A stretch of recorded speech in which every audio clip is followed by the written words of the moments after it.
vocês estão a ver é arte e mercadoria, arte como mercadoria e a dissensão.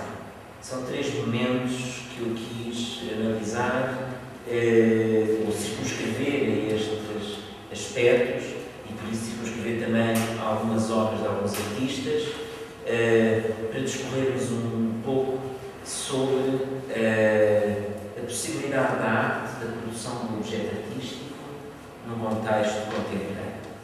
E isto leva-nos para uma definição em termos históricos importante. Quando falamos de arte e mercadoria, portanto, deixa a arte como mercadoria para uma segunda fase, que iremos seguir, e depois a dissensão para uma terceira fase. A arte e mercadoria é uma questão que interessa abordar no período histórico do aparecimento das neo-vanguardas. Basicamente, as neo-vanguardas podemos definir como um conjunto de práticas que, a partir da segunda metade da década de 50, são levadas a cabo por muitos artistas e as neo-vanguardas têm-se vindo a revelar um campo absolutamente prolífico para o domínio da própria história da arte. Parto também sempre do princípio, convém logo no início da coisa, por os adiciões das nossas crenças, porque nós partimos. Eu parto sempre do princípio que a história não está dada nunca de uma vez por todas. As neo-vanguardas dos anos 70 eram significativos há 20 anos atrás, mas hoje em dia são muito mais que significativos, são de uma importância extrema mesmo. Desligamos isso, são de uma importância extrema.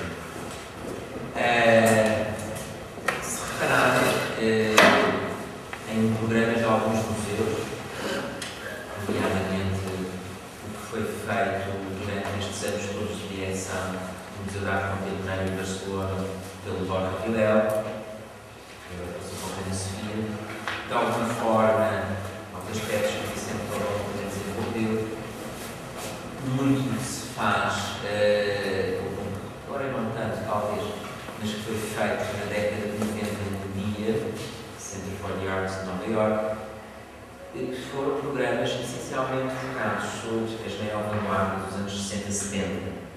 E que o manancial de questões que esta década, mais que estas duas décadas, levantaram, é tão grande e a reconfiguração que propõe do objeto artístico tão significativa que provavelmente estamos perante um momento de transformação ainda mais agudo, mais absoluto do que aquele que os dadaísmos do princípio do século XX propuseram.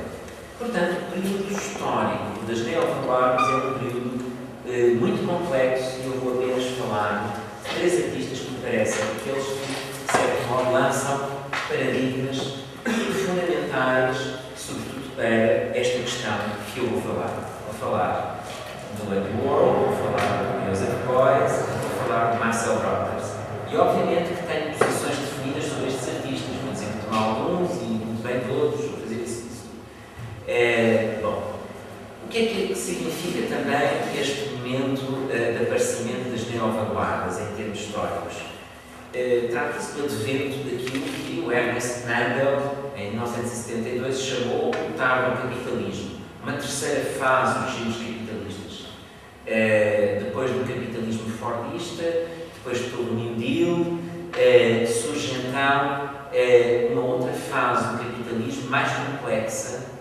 Isto é muito importante, uma fase bastante mais complexa, não tão ligada à produção do objeto, mas muito mais fundamentada sobre serviços, sobre materialidades, sobre a circulação das imaterialidades.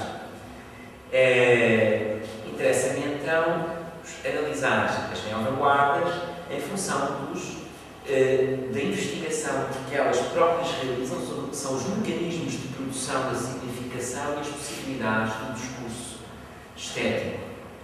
É, de certo modo, ponto assente que a questão que dominou o trabalho das neo-vanguardas foi a questão da crítica institucional, ou seja, a percepção muito clara de que os mecanismos de produção de significação criação estão contextualizados numa instituição. A instituição pode ser só um museu, mas pode ser inclusive muitas páginas da revista onde eu apresento um objeto artístico. Ou seja, há uma moldura, usar a metáfora, há uma moldura institucional que configura aquilo que é possível significar e o que não é possível